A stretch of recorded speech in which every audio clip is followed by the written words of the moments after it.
Muy buenas tardes, hermanos, ¿cómo están? Iglesia, ¿estamos listos para recibir su palabra? Pues vamos a comenzar con el tema de hoy. El tema de hoy se llama la generosidad en la iglesia y está basado en el libro de Hechos de los Apóstoles, capítulo 4, y los versículos 34 hasta el 37, hermanos. Así es que si me gustan acompañar con sus Biblias.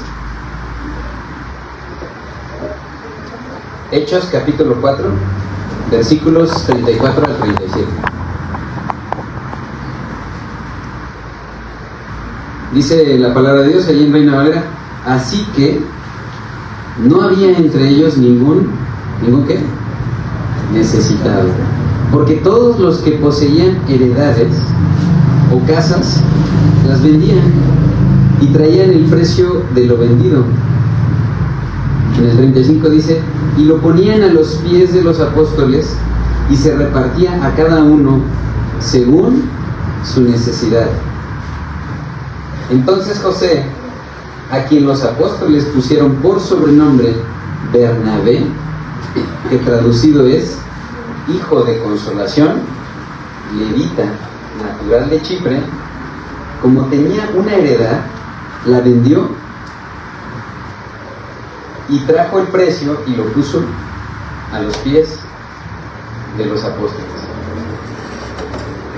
Pues bien, mis hermanos, mis amados hermanos, ahora sí estaremos estudiando estos últimos 4 versículos del capítulo 4 de este libro histórico que narra los hechos que el Espíritu Santo hizo en cada uno de los apóstoles y en la iglesia, ¿verdad?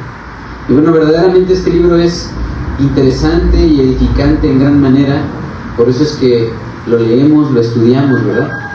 Ya que a pesar de que es un libro como tal histórico, no es doctrinal, hermanos, sus relatos no solo nos enseñan cómo vivían los primeros cristianos de la historia, sino también entendemos mejor cómo debería ser nuestra vida cristiana actual.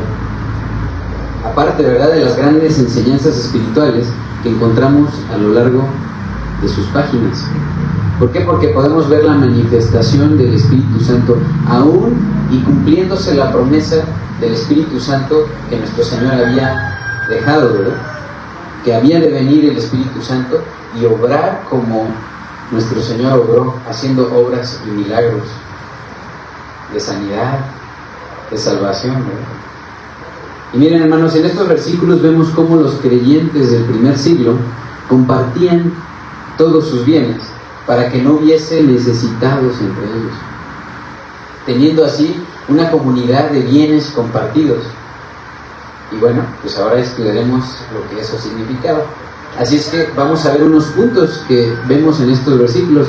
Como punto número 1 vamos a ver que había una comunidad de bienes compartidos, y eso lo vemos en el versículo 34. En el versículo 34 dice: así que no había entre ellos ningún necesitado.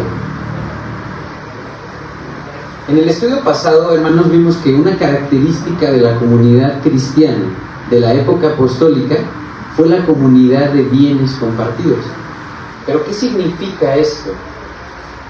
¿En qué consistía la comunidad de bienes compartidos? Bueno, en nuestro tiempo, hermanos, en el tiempo moderno, no encontramos este tipo de comunidad de bienes compartidos.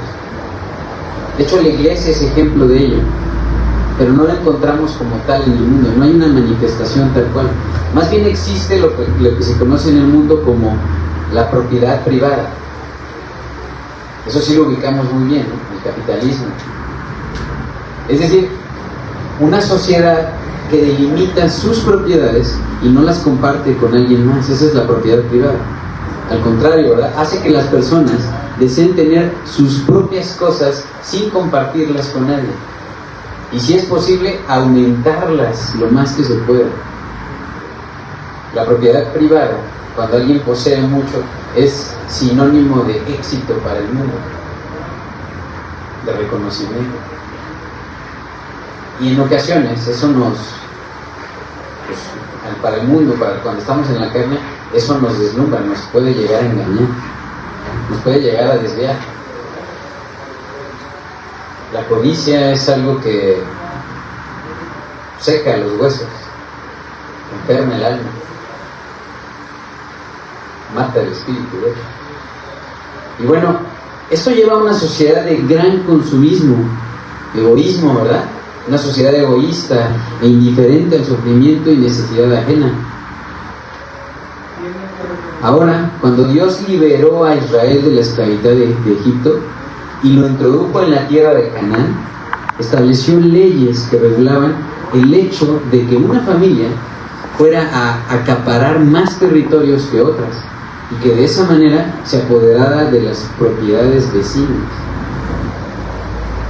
¿Será entonces lícito dentro del capitalismo desear y cada vez desear más? ¿O eso será ya un pecado de Dios? Avaricia, ¿no? Avaricia. Bueno, en la ley de Moisés, Dios estableció leyes que no permitían que los israelitas acumularan más propiedades de las que se les habían otorgado.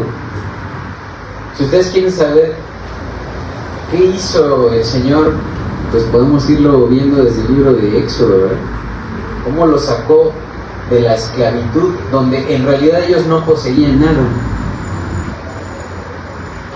Si estudiamos el Éxodo, nosotros podemos ver que ellos no tuvieron que vender nada. Al contrario, incluso los egipcios les dieron, ¿verdad?, para que pudieran retirarse. Pero nada de lo que tenían, ellos no tenían tierra en Egipto, ellos eran esclavos. Y luego pasan en el desierto. En el desierto tampoco eran propietarios de nada. Y luego se les entrega la tierra prometida. Eso lo podemos ver entre los libros de Deuteronomio, Levítico, hasta Josué. Podemos ver cómo ellos fueron pasando por todo ese proceso de limpieza, ¿verdad? Y al final se les dio, en el libro de Josué podemos ver cómo se les dio de forma equitativa, de acuerdo a la cantidad de personas que había en cada familia, ¿no? Cada clan tenía el tamaño de propiedad según el número de miembros de su familia. Y la repartición que se hizo después de la conquista de Canaán, de tal manera que cada familia fue bendecida con su propiedad y abundancia según se les había repartido, ¿verdad?, al principio. Una característica, y es un fruto del Espíritu, es que el cristiano siente gozo y contentamiento con lo que tiene, porque para empezar sabe que es el Señor el que lo proporcionó. Es decir, se nos bajan los humos, hermanos. Dejamos de codiciar, de ser avariciosos. Es parte del fruto del Espíritu. Y eso quiere decir que todos en la iglesia, o sea pecado que un hermano tenga más que otro, o que le vaya bien en su trabajo, tenga bienes, etc. No estamos hablando de eso, ¿verdad? Dios puede añadir a unos y a otros no. Pero ¿qué venimos a hacer aquí a la iglesia? Así que, hermanos, no obstante lo que había sucedido dentro del pueblo de Israel, si alguien perdía su propiedad por cuestiones de deudas, y eso podía suceder, bueno, tenía la oportunidad de recuperarla. Eso lo vemos en el libro de Levítico, hermanos. Ya sea a través de un pariente cercano que pagase la deuda, o hasta en el año de jubileo. Incluso ahorita los que están estudiando el plan de lectura lo pudieron ver que algo similar hizo Boaz, ¿verdad?, en el libro de Ruth. Entonces vamos a repasar esa ley ahí en el libro de Levítico, hermanos. Vamos a Levítico capítulo 25, versículo 23, hermanos. Levítico 25, 23 dice la palabra de Dios: la tierra no se venderá, ¿a qué?, a perpetuidad. Y ven cómo está hablando Moisés. Si leímos el versículo 1 de ahí de Levítico 25, dice: Jehová habló a quién, a Moisés en el monte de Sinaí. Está hablando Jehová a Moisés. Entonces está diciendo en el versículo 23: la tierra no se venderá a perpetuidad, porque la tierra mía es. A ver, repitan, hermanos: la tierra es de Dios, no es de nosotros. Pues vosotros forasteros y extranjeros sois para conmigo. Es impactante al estarlo estudiando, ¿no? Por tanto, dice el versículo 24, en toda la tierra de su posesión otorgarán rescate a la tierra. Cuando tu hermano empobreciere y vendiere algo de su posesión, entonces su pariente más próximo vendrá y rescatará lo que su hermano hubiere vendido. Y cuando el hombre no tuviere rescatador y consiguiere lo suficiente para el rescate, entonces contará los años desde que vendió y pagará lo que quedare al varón a quien vendió y volverá a su posesión. Mas si no consiguiere lo suficiente para que se la devuelvan, lo que vendió estará en poder del que lo compró hasta el año del jubileo, y al jubileo saldrá y él volverá a su posesión. Se entendía entonces que si alguien tenía deuda con alguien, le podía decir, oye, pues te doy mi tierra, sácale jugo a esa tierra, pues, ¿no? Siémbrala, coséchala, que salga de ahí fruto de esa tierra, cóbrate con eso, y ya que le hayas sacado cierta cantidad de años, me la regresas. ¿Se entendía que era eso? Está hablando de la justicia de Dios, hermanos. No tienes que pagar, ¿con qué pagar? Bueno, págame con tu tierra, réntamela, préstamela un tiempo. Aquí estaba hablando Dios cómo iba a pagar el que no tenía. ¿Y quién le había dado esa tierra a esa persona que se había quedado con deudas sin tierra? ¿Quién se la había dado? Dios mismo se lo había dado. Vean cómo Dios mismo le estaba dictando esta ley y le estaba dando a su mismo pueblo para que cuando se empobreciera o tuviera deudas pagara. O sea, ni siquiera esa tierra era de esa persona que se había empobrecido en realidad. Dios nos da para todo, hermano. El 29 dice, el versículo 29, el varón que vendiere casa de habitación en ciudad amurallada. Aquí podemos ver la diferencia entre una tierra y una casa en una ciudad. Son dos cosas distintas, ¿no?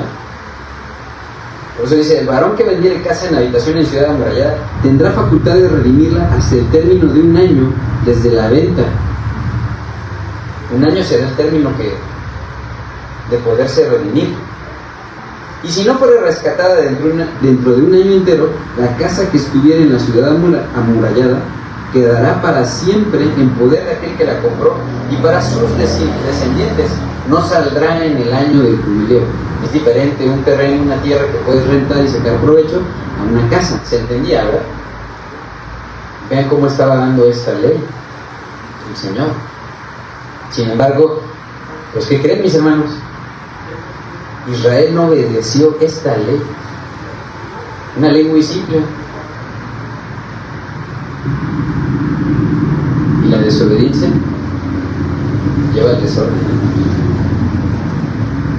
al caos, a los conflictos,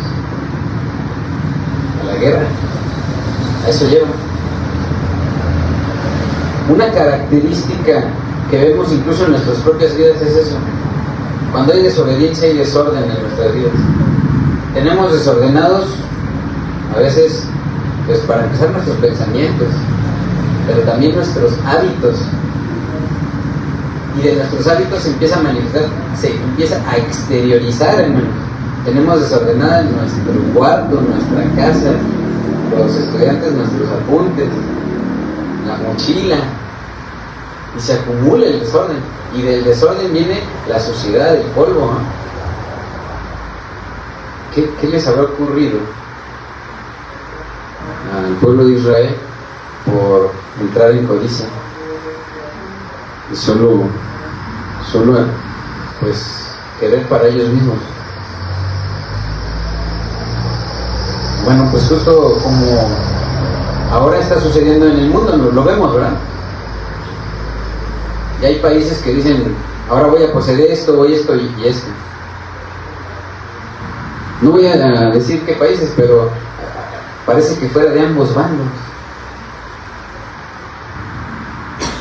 Bueno, en los tiempos de Jesús existía una secta religiosa del judaísmo que también trató de acercarse al tipo de vida en comunidad, ese que estaba dictado en la ley de Dios. Es decir, pretendía vivir sin sujetarse a las costumbres y leyes de sus tiempos. Ya para los tiempos de Jesús, esta ley literal era ignorada. Y en ese entonces los esenios, que eran una secta que procuraba vivir de acuerdo con la ley de Moisés y preservar esa ley. Lamentablemente ellos eran totalmente apartados de la civilización moderna de su época, ya que los consideraban contaminados por las cosas de este mundo. Vean que era contrario, ¿no? Por lo que decidieron vivir en zonas desérticas, literal como si fueran nómadas.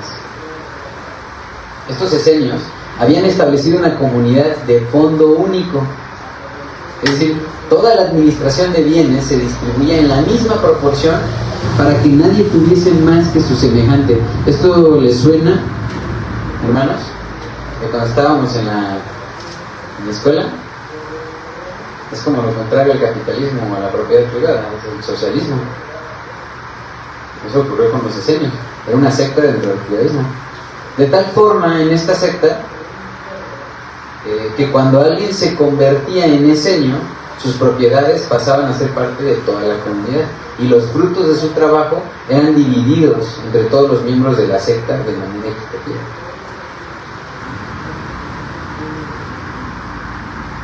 ¿Será que Dios quiere eso, hermanos? Dios querrá el capitalismo, el socialismo, el comunismo. ¿Qué querrá el Señor? No es que dice, bien, aquí estamos hablando de algo profundo, hermanos, que se manifiesta solo en la iglesia. Bueno, en el caso de los creyentes de la época apostólica, su comunidad no se caracterizó por ser una comunidad de propiedad privada, como la actual, como la nuestra, pero tampoco como una comunidad de fondo único, como los esenios, sino más bien era una comunidad de bienes compartidos. De repente hay personas que dicen, no, vas a entrar allá a la religión cristiana, ¿no? Y te van a quitar todo lo que tienes. A veces piensan así algunos. Bueno, eso no significa que un cristiano tenía que vender todo lo que tenía. Es decir, una comunidad de bienes compartidos no significa que tienes que vender, o ellos que tuvieran que vender todo lo que tenían y quedarse sin nada, sino que considerando la abundancia de sus bienes, de manera voluntaria decidían vender aquellos que consideraban que no necesitaban para traerlo a los pies de los apóstoles, y que ellos lo distribuyesen entre los hermanos en Cristo, los más necesitados. Es por eso que en esa distribución pues no había necesitados. Algunos incluso a lo largo de la historia han opinado que esta práctica fue producto de la emoción del momento.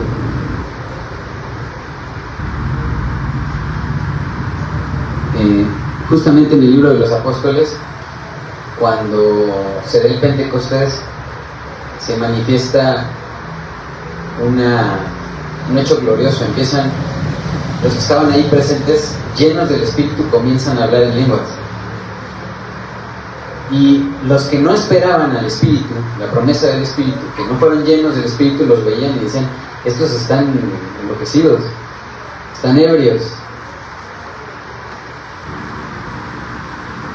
Nosotros vemos que este momento que se da de despojarse, que se da dentro de la iglesia primitiva, y que algunos pensaban que era producto de una emoción y que aparentemente había producido gran pobreza, en realidad después y aparentemente no se siguió practicando. Sin embargo, esto que comentan las personas sobre una posible manifestación solo religiosa no era necesariamente cierto. Para empezar, la pobreza que se experimentó en Jerusalén fue debido a una hambruna que ocurrió más adelante, tal y como lo vemos en el Evangelio de Lucas. Vamos para allá. Lucas capítulo 11, versículo 27. Lucas 11, 27.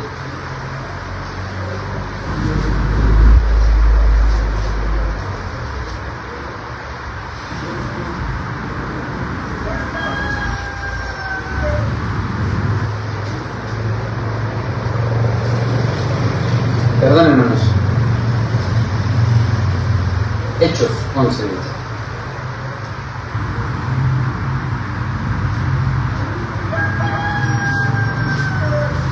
Sabemos que es Lucas el que escribe el libro de los Hechos.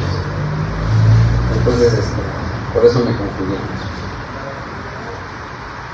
Hechos 11:27 dice: en aquellos días unos profetas descendieron de Jerusalén a Antioquía, y levantándose uno de ellos, llamado Agabo, daba a entender por el Espíritu que vendría una gran hambre en toda la tierra habitada, la cual sucedió en tiempo de Claudio.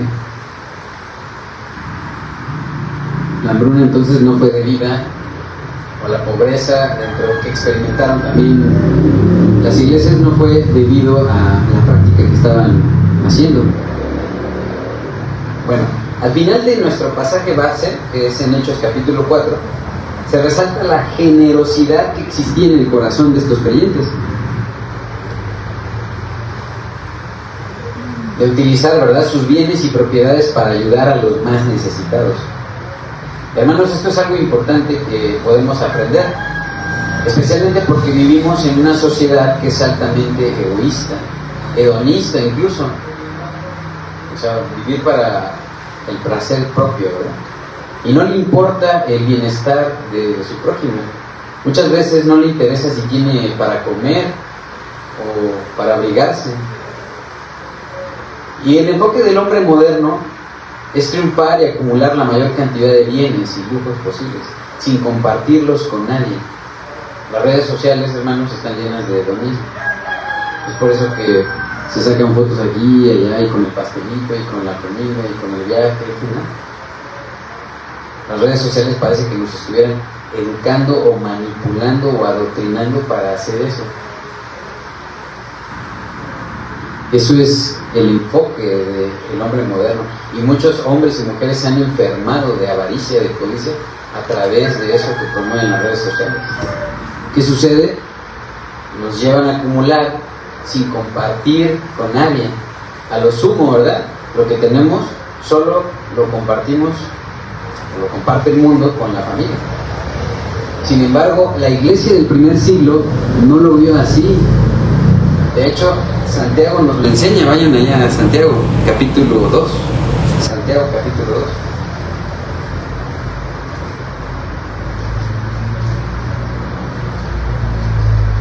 Versículo 15, hermanos. Santiago 2:15. Dice aquí Santiago, hablando de la fe viva y la fe muerta, ¿verdad? Dice en el versículo 15: y si un hermano o una hermana están desnudos y tienen necesidad del mantenimiento de cada día, y algunos de ustedes les dicen: ve en paz, caliéntate y sáciate, pero no le das las cosas que son necesarias para el cuerpo, ¿de qué aprovechan?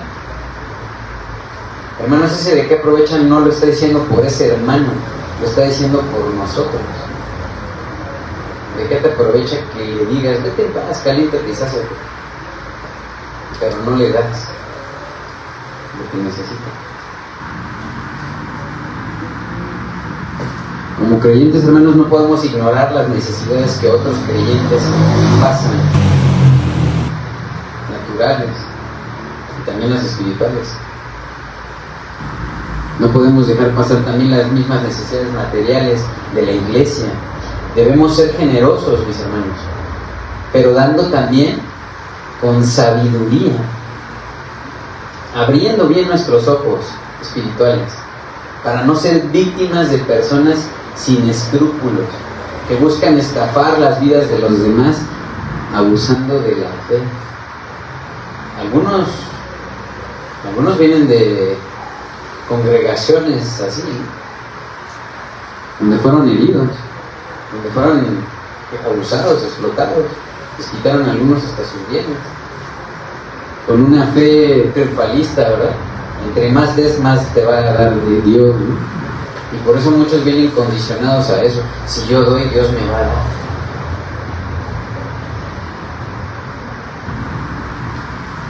Eso es un engaño de la carne. Dios te está dando, aun cuando cuando nosotros no le adorábamos. no dejó de darnos. Por eso estamos aquí, por su gracia, por su misericordia. Lo que pasa es que ahora ya somos hijos agradecidos. Ahora ya lo vemos, tanto que me diste, tanta paciencia. Fuiste tan paciente conmigo, tan misericordioso. Yo a veces pienso, ¿cómo no te desesperaste en mis peores años? En mis años más infieles a Dios, como la esposa de Oseas. ¿Cómo no se desesperó? ¿Cómo continuó? ¿Cómo es perseverante? Hasta que cada uno de nosotros cayó rendido a sus pies.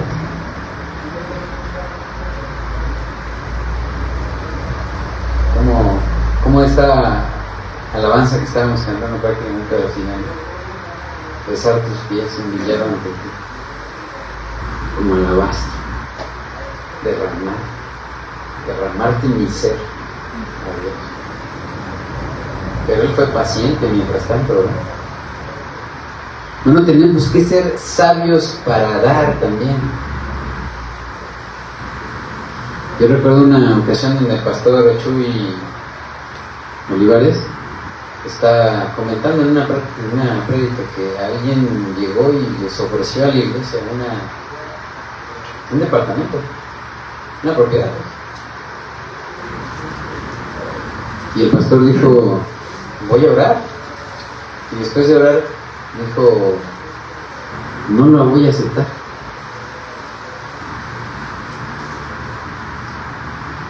No la voy a aceptar porque tu entrega es solo emocional.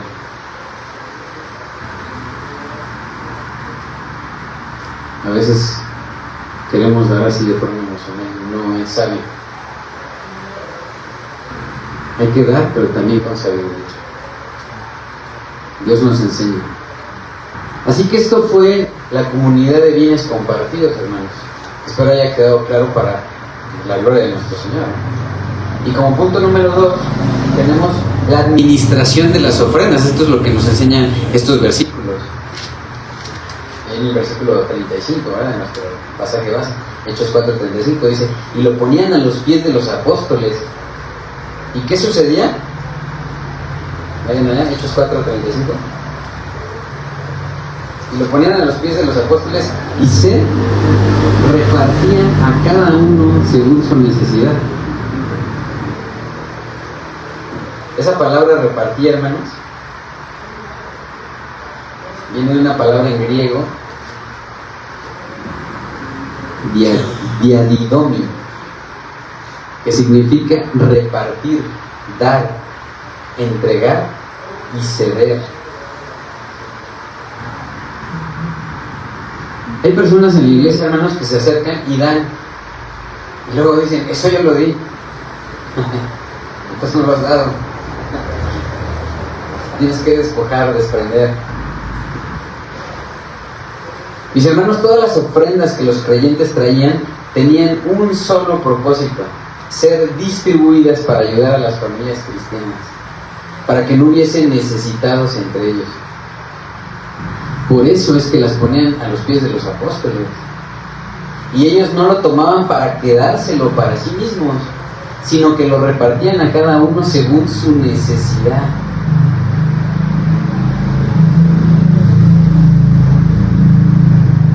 Hay personas, cuando venimos a una iglesia, hay personas que vienen más necesitadas que otras. Hay personas que entran y dicen, no, si aquí no veo instrumentos, yo no me quedo. Aquí si yo no veo un pastor que venga cada domingo, no, yo no me quedo. Si yo veo un pastor que no tenga esposa e hijos, yo no me quedo. Si yo no veo a alguien que me dé el asiento, que limpie, que me sirva, si a mí no me sirve, yo no vengo. Así vienen algunas personas. Se entiende que vienen más necesitadas. Hay personas que ya no vienen así tan necesitadas. Pero nosotros venimos a servir a todos. Dios nos ha puesto a servir a todos. Estoy queriendo hacer ver que hay no solo necesidades naturales, también hay necesidades emocionales y por supuesto espirituales. Hay personas que vienen dañadas emocionalmente, hay personas que vienen, pues les estafaron.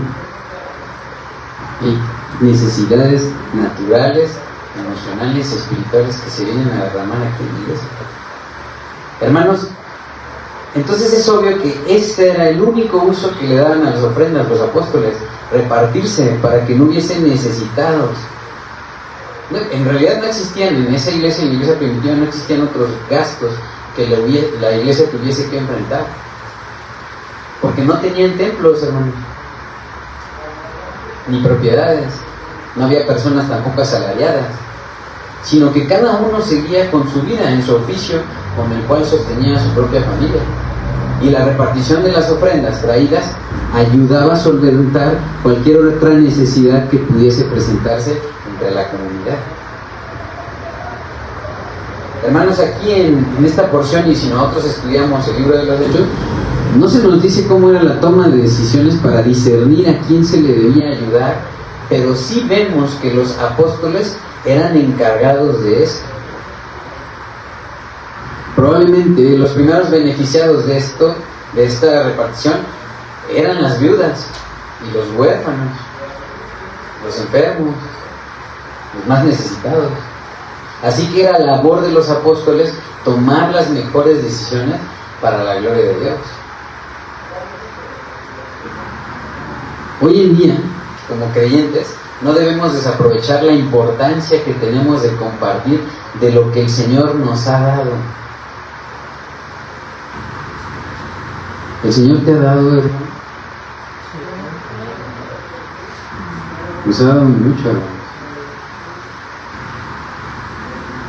Así que siendo fieles, hermanos, en nuestros diezmos y ofrendas, y ayudando también a instituciones misioneras, y en ayudar a los necesitados, muchos de ellos, aun cuando no conozcan del Señor, nosotros podemos también aprovechar, ¿verdad?, la importancia de compartir de lo que el Señor nos ha dado. Hoy en día también existen ONGs, organizaciones no gubernamentales cristianas, que incluso ayudan a niños y a ancianos de escasos recursos, así como centros de rehabilitación que no tienen fines de lucro o de interés político. Algunos de nosotros incluso llegamos a conocer de Dios en esas instituciones. Y es así como tenemos oportunidad de contribuir y compartir con lo que el Señor nos ha dado. Desprendernos, repartir, ceder. Y bueno, como punto final, hermanos, en nuestro pasaje base vemos que hubo un hijo de consolación. Vayan ahí a Hechos capítulo 4, versículo 36. Hechos 4, 36.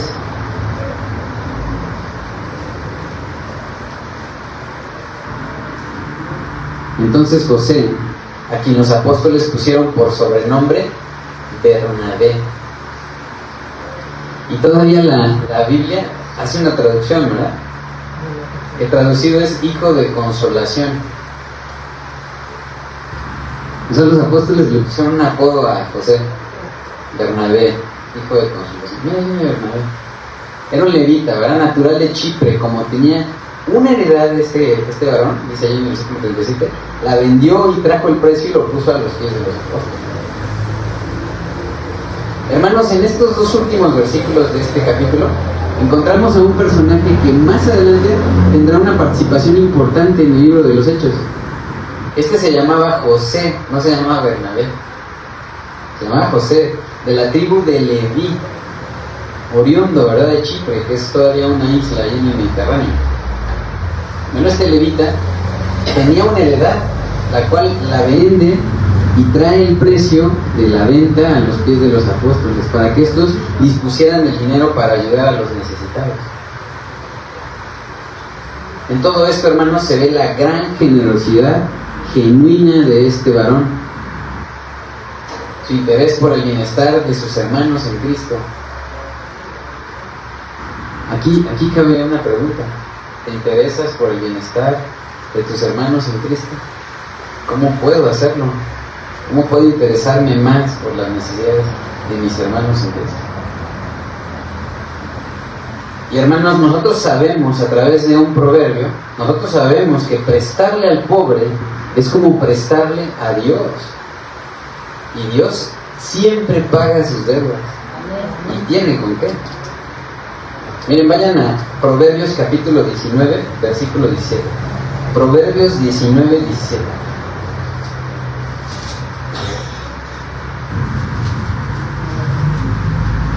Dice ahí la palabra de Dios: a Jehová presta el que da al pobre, y el bien que ha hecho se lo volverá a pagar. Está la prueba. Bueno, tanto fue la generosidad de este hombre que los mismos apóstoles le pusieron por sobrenombre Bernabé, que significa hijo de consolación, según la Biblia. Bueno, el nombre Bernabé se traduce del griego como Barnabas, y como leemos se pronuncia un poco diferente a la forma que como se traduce en la Reina Valera 60.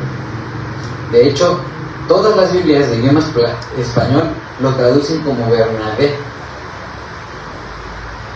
pero en otros idiomas como el inglés, el italiano o el francés lo traducen así: Barnabas.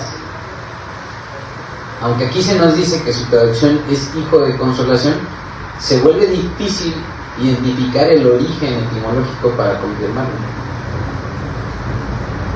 ya que si tratamos de compararlo con el arameo, este parecería tener correlación con Bar-Nabas, que significa hijo de Nabas, que se asemejaría más a hijo de la profecía. Bueno, la verdad es que este detalle no tiene importancia como la enseñanza que nos da, ya que las acciones desinteresadas, sinceras y llenas de amor le ganaron ese sobrenombre a José, mostrándonos un verdadero ejemplo a seguir.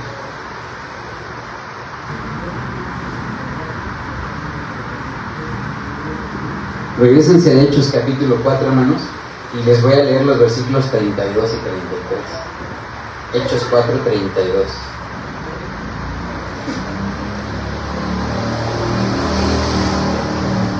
Dice la palabra de Dios: y la multitud de los que habían creído.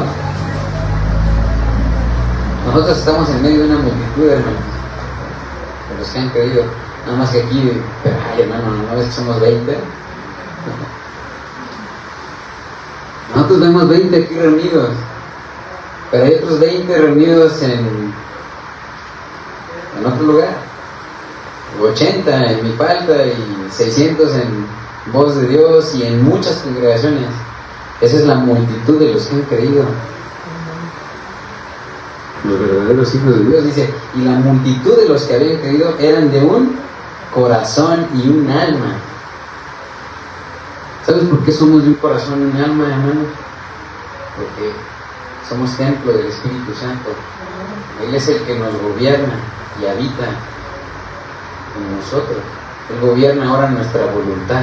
Por eso ahora somos de un corazón y un alma. Y ninguno decía ser suyo propio nada de lo que poseía, sino que tenían todas las cosas en común. Y con gran poder los apóstoles daban testimonio de la resurrección del Señor Jesús. Y abundante gracia era sobre todos ellos. Así que, hermanos, como hemos visto en esta enseñanza, vemos que en la iglesia primitiva tenían una comunidad, ¿verdad? Hubo una comunidad de bienes compartidos, tal como la vemos el día de hoy aquí en Casa de Oración Plenitud de Gracia. Por ejemplo, hermanos, tenemos bocinas. ¿De quién son esas bocinas? De la iglesia. Alguien las donó, sí, pero se desprendió de ellas, ¿verdad? Con esas bocinas podemos alabar a Dios. ¿Te gustó alabar a Dios? Hace un rato. Gracias a lo que hay aquí. Eso es un bien común. es tuyo, es mío, es nuestro, es de la iglesia, esa bocina, ¿verdad?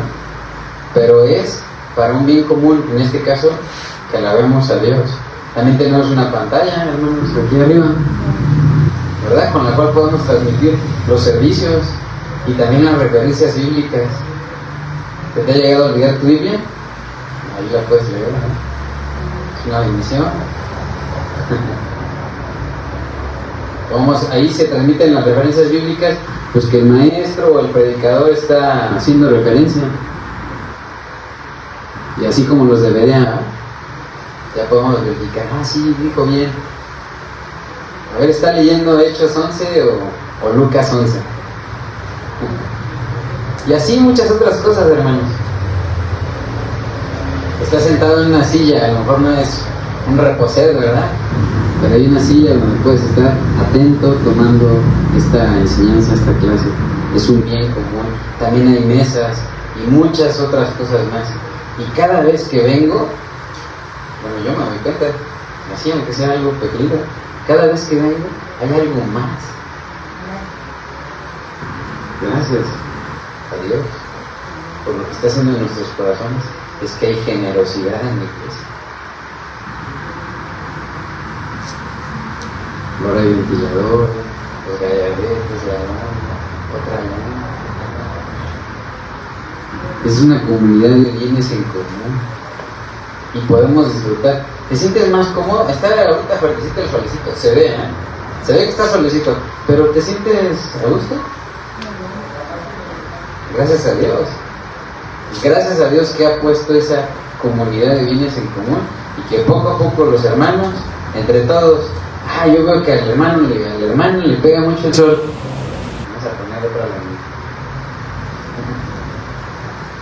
Yo veo que los hermanos de allá atrás ya no les alcanza el sonido.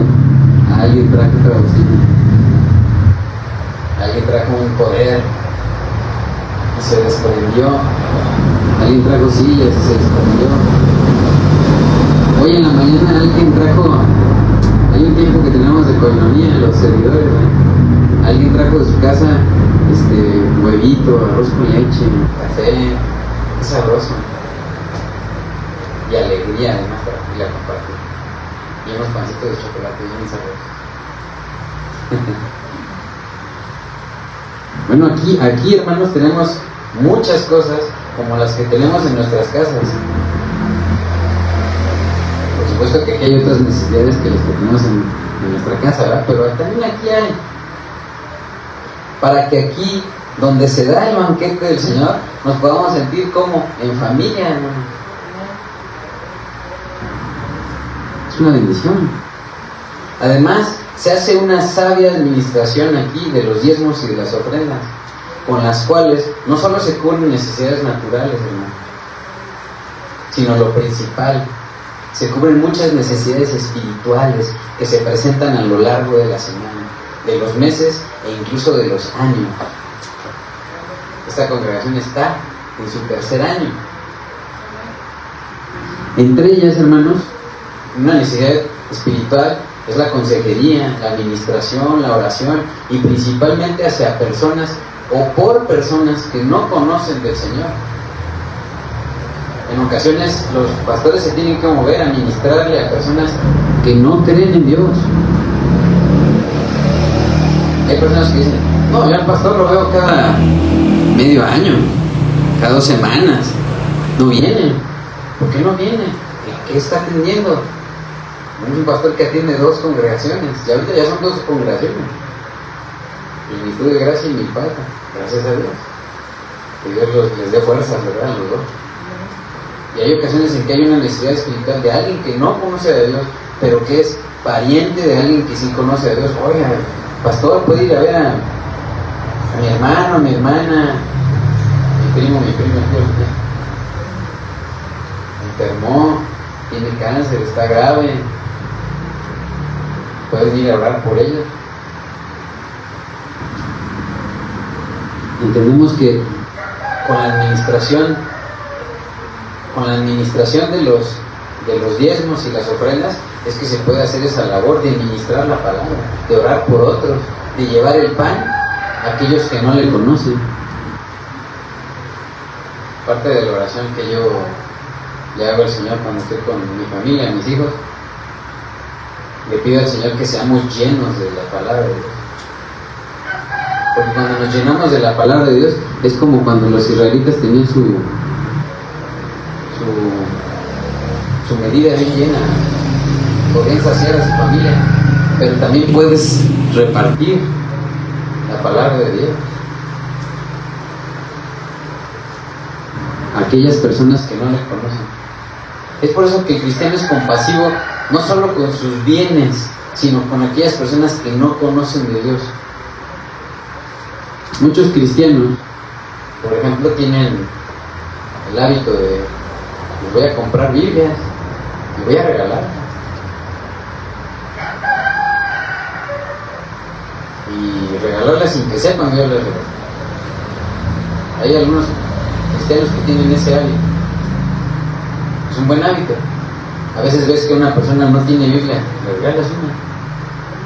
Cuando es una persona querida, cercana, hasta se la puedes dedicar, que sea de bendición la palabra de Dios, que te instruya, que te revele la verdad, que te haga caminar en el camino correcto. Eso es lo que hacemos con la obra del Señor. Por eso es que entendemos por qué damos los cristianos, y no damos solo dinero o bienes, nos derramamos, como estaba diciendo esa alabanza, nos derramamos ante Dios, damos nuestro tiempo, nuestro servicio, nuestras fuerzas. El otro día estaba viendo el pastor Arsenio, mira a los jóvenes de 18 y más allá en Guadalajara, estaba compartiendo la palabra. Dices que muchos dicen: no, pues yo voy a servir, es que ahorita no puedo servir, no tengo tiempo porque pues ya me voy a hacer de una novia. Entonces después, y luego ya cuando están noviando, ¿por qué no sirven los dos? No, es que estamos preparando la boda. No podemos, pues. Y luego ya que se casaron, no, es que estamos trabajando para una casita, para un carro. Y ya que está el carro, la casa, no, pues es que tengo mucho trabajo. Todos tenemos mucho trabajo, hasta el que se queda en casa. Todos. Y luego, no, pues es que ya me hice viejo. Ya me canso. No, eso es para jóvenes. Y los jóvenes dicen que es para viejos. Y se te pasa el tiempo. Así estaba compartiendo el pastor. Y no le damos la respuesta a Dios. Hace tiempo decían: nos quedamos en el ministerio de la silla.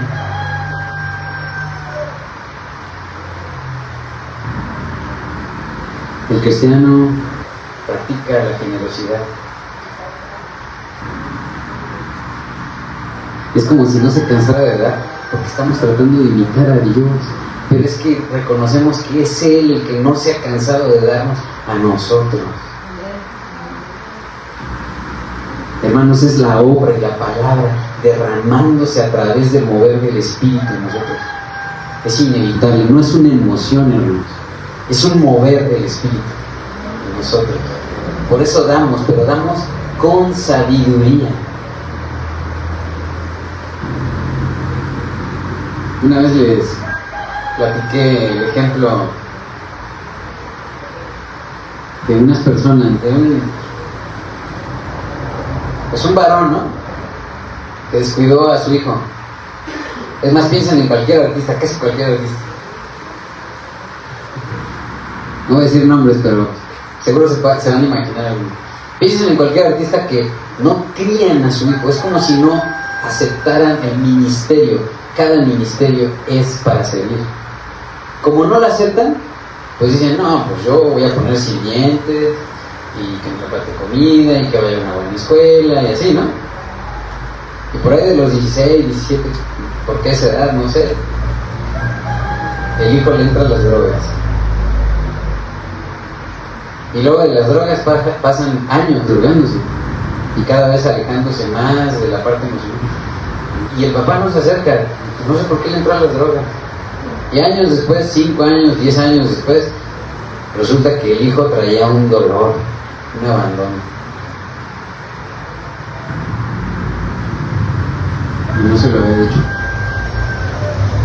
¿Pero qué te afectó? ¿Qué te molestó? Pues tú te fuiste a la cantada, ¿no?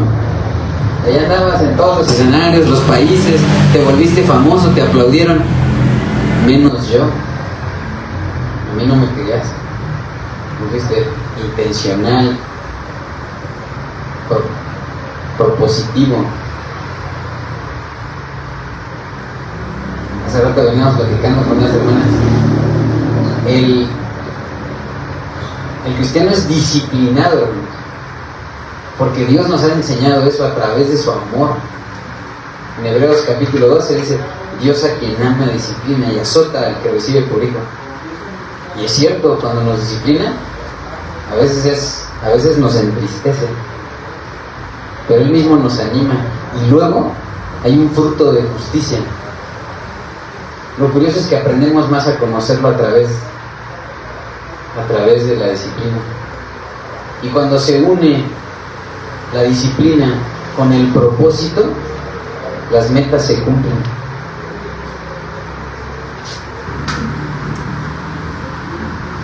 Es por eso que los cristianos somos disciplinados y somos propositivos. No somos cobardes, hermanos. El cristiano debe ser propositivo. Cuando hay disciplina y propósito en el matrimonio, entonces ambos, para empezar, se disciplinan a través de la palabra, hacen propósitos para rendirse a Dios, y entonces se cumple el propósito que Dios tiene para ese matrimonio, y hay un resultado glorioso.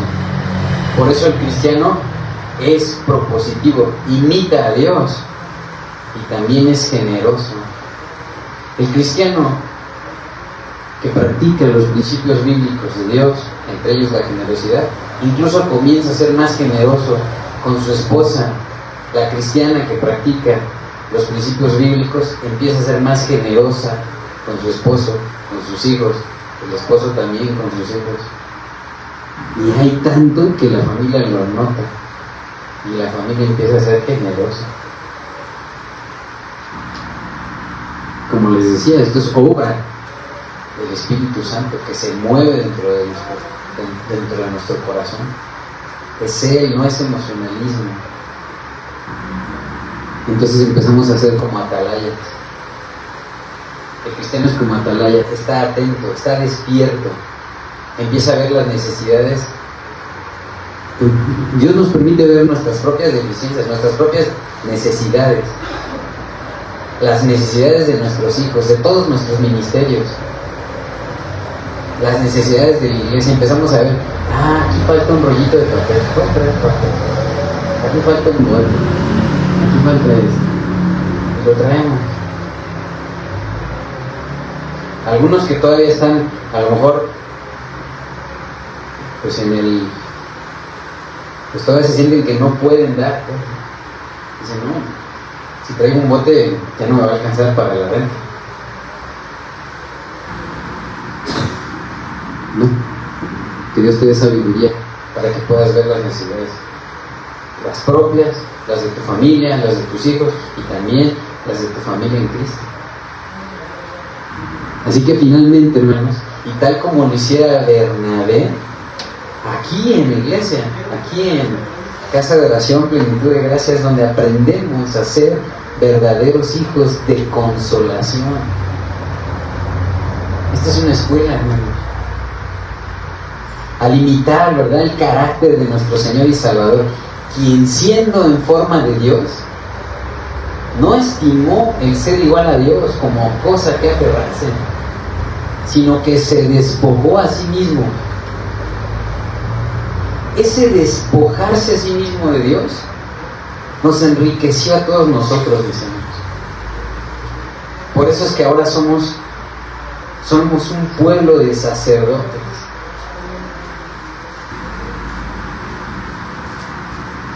Ahora tenemos una vida en abundancia gracias a Él, a que se despojó.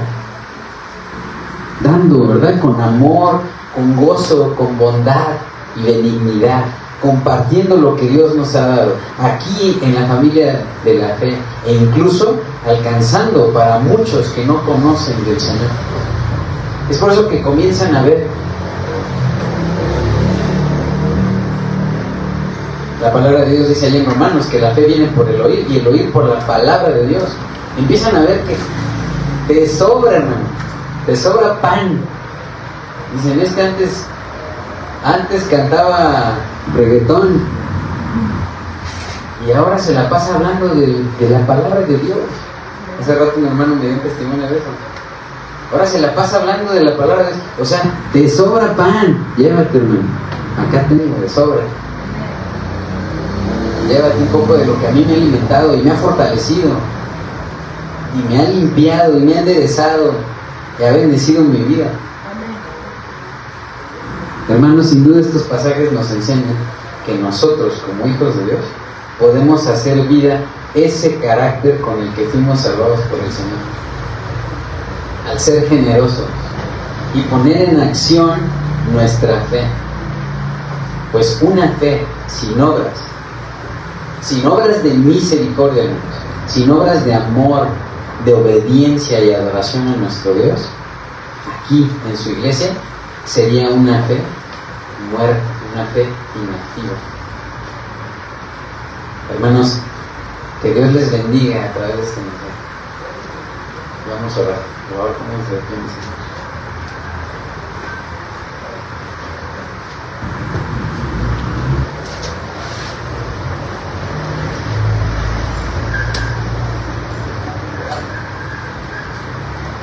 Señor, te damos gracias por tu gran amor, por tu bondad, por tu misericordia y por mostrarnos, Señor, el carácter generoso a través de tu Hijo Jesucristo y a través de tu iglesia, Señor, que cuando se rinde a ti es generosa, Señor.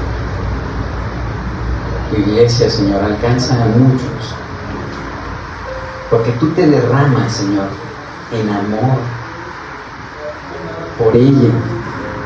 Tú amas a tu iglesia, Señor, y conoces las necesidades que tiene, Señor, las necesidades de cada uno, Señor, desde las necesidades naturales, emocionales, espirituales. Señor, gracias de hacer de tu iglesia un lugar de sanación, de salvación, de consuelo, de ayuda, de alegría. Gracias, Señor, porque podemos experimentar tu gran compasión para cada uno de nosotros. Tu perdón, Señor, la dicha del perdón. Nos sabemos perdonados aquí en medio de nuestros hermanos. Nos sabemos redimidos, Señor. Antes éramos esclavos, no poseíamos nada, teníamos una vida miserable. Y ahora, Señor, te tenemos a ti, el gozo de nuestra salvación. Y tu Espíritu, Señor, nos lo revela. Es por eso que sabemos, Señor, sabemos que moras en nuestro corazón, por tu Espíritu, que vino a morar en nosotros también, Señor. Tú lo prometiste y se ha cumplido, Señor. Gracias, Señor, por todo lo que nos has dado. Antes éramos malagradecidos, Señor. No sabíamos todo lo que nos habías dado, pero nos has dado mucho, Señor, para empezar nuestras vidas, Señor. Algunos hemos vivido mucho tiempo en esta tierra. Nos has dado muchos años de vida, muchos días, Señor, muchos bellos momentos. Y también nos has dado tareas, ministerios, Señor, para labrar nuestra tierra. Gracias, Señor, por cada ministerio. Y gracias porque tú has sido compasivo, Señor. No ha faltado el alimento en nuestra mesa. Señor, gracias. Gracias porque a veces hasta algo pequeño, Señor, podemos compartir. Y Señor, como le dijiste al hijo pródigo, le hiciste ver que hasta el más humilde jornalero en la casa del Padre no le hace falta pan. Aquí estamos, Señor, rendidos ante ti y en obediencia, Señor, en humillación. Queremos besar tus pies, Señor, en humillación, en adoración, y como alabastro, Señor, derramar nuestro ser. Danos sabiduría para ser generosos, para ser fieles, Señor, a través de los diezmos, de las ofrendas a tu iglesia, pero también, Señor, para ser generosos en nuestros ministerios, en nuestros matrimonios, que veamos las necesidades uno del otro, Señor. Tú lo dijiste, mejores son dos que uno, porque tendrán más por su trabajo, Señor. Permite a los matrimonios que vean, Señor, la necesidad uno del otro, que oren uno por el otro, que den con generosidad oraciones, súplicas, rogativas por aquellos que tienen autoridad dentro de los ministerios. Que la esposa ore por su esposo, que el esposo ore por su esposa, porque ambos tienen autoridad sobre sus hijos. Y que haya generosidad para con sus hijos y por supuesto para con la iglesia, Señor. Que aquellos que no se han discipulado sean generosos para discipularse, Señor, para conocerte, que se entreguen a ti, Señor, cada día más. Tú eres tan generoso, Señor, con tu iglesia, que miras todo lo que necesitamos. Qué bueno eres, qué maravilloso eres, qué gran amor nos tienes, qué gran amor le tienes a tu iglesia, Señor, y no te rindes. Es tanto tu amor, Señor, que nos hace caer de rodillas. Es tanto tu amor que nos hace orar todos los días, buscar tu palabra, adorarte. Es tanto tu amor, Señor, que queremos conocerte cada día más. Y tus pensamientos, Señor, se multiplican cada día más. Son tan profundos. ¿Cómo te vamos a conocer, Señor? ¿Cómo lo haremos, Señor? Pero sabemos que tu palabra es la verdad. Y la verdad nos hace libres, Señor. Gracias por tanto amor. Gracias por tu misericordia, por tu perdón. Gracias por esta congregación, Señor, que está aprendiendo, entendiendo. Esta iglesia está aprendiendo, Señor, a ser una comunidad de gracia, de bienes compartidos, Señor. Está aprendiendo a dar con sabiduría. Está aprendiendo a que seamos hijos de consolación y alcanzar a muchos, Señor. Estás haciendo que esta congregación madure, Señor, y también que se vuelva evangelista, misionera, que consuele a otros, que dé de lo que tú les has dado. Señor, nos has dado mucho. Señor, nos has consolado con tu Espíritu. Gracias, Señor. Te damos gracias y te pedimos que nos ayudes obedecerte cada día más, a consagrarnos a ti cada día más, a vivir una vida constante de oración, de gozo. Orad sin cesar y dar gracias a Dios en todo, porque sabemos que todas las cosas ayudan para bien a los hijos de Dios, a los que conforme a su voluntad han sido llamados. Señor, gracias porque hemos aprendido incluso a ver que en medio de la tribulación, de las adversidades, podemos confiar en ti. Y aún en medio incluso de las necesidades de la tribulación, como la viuda de Sarepta, Señor, podemos dar de lo que tú nos has dado. Y tú, Señor, en medio de la necesidad, de la tribulación.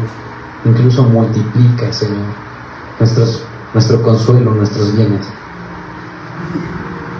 Qué bueno eres.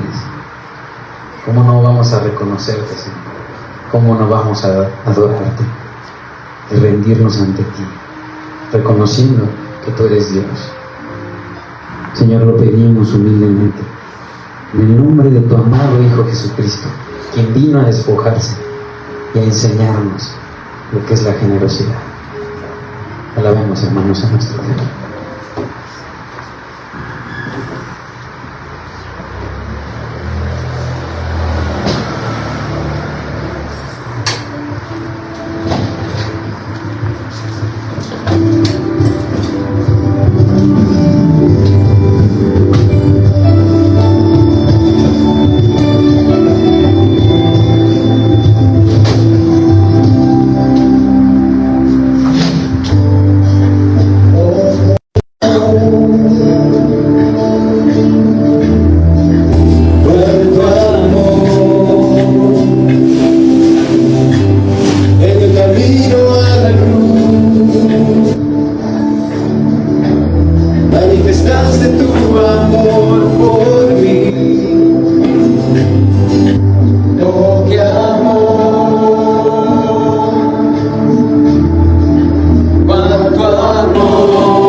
Si alguna vez has querido imprimir tu libro en Europa Libros, lo hacemos realidad. Imprimimos desde 20 ejemplares, libros como y lo vosotros Oh, qué amor, cuánto amor, quiero morir para vivir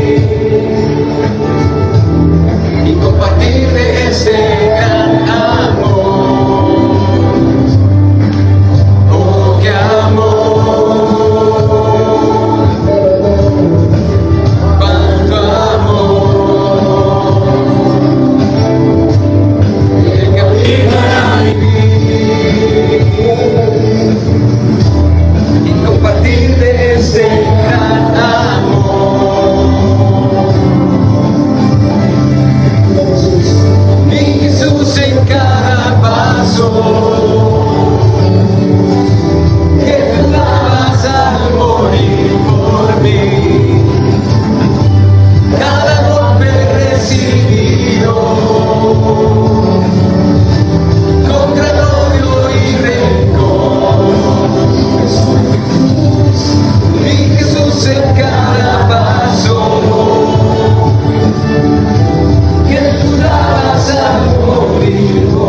Dios, adelante por eso.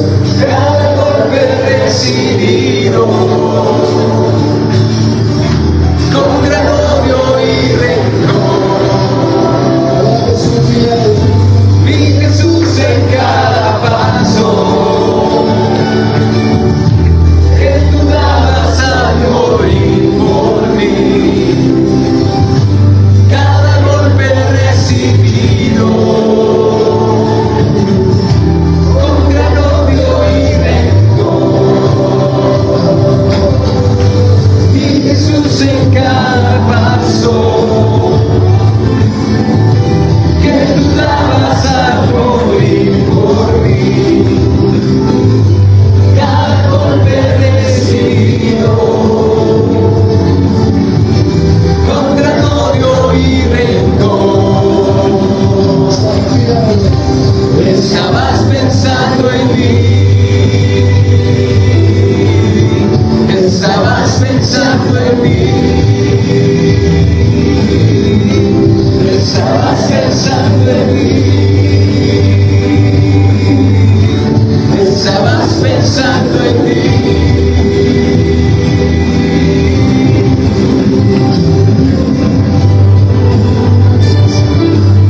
Ahora Jesús a nosotros.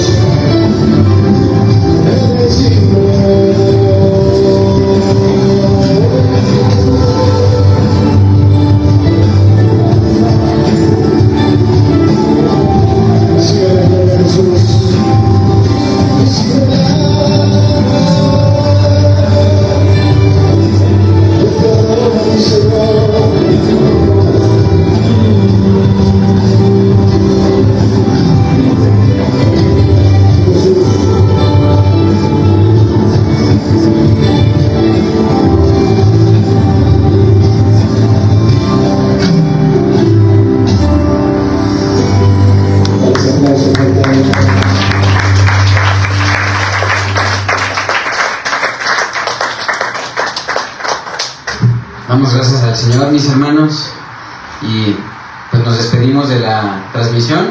Si Dios quiere, nos vemos la próxima semana aquí en Casa de Oración Primitiva. Así que Dios les bendiga.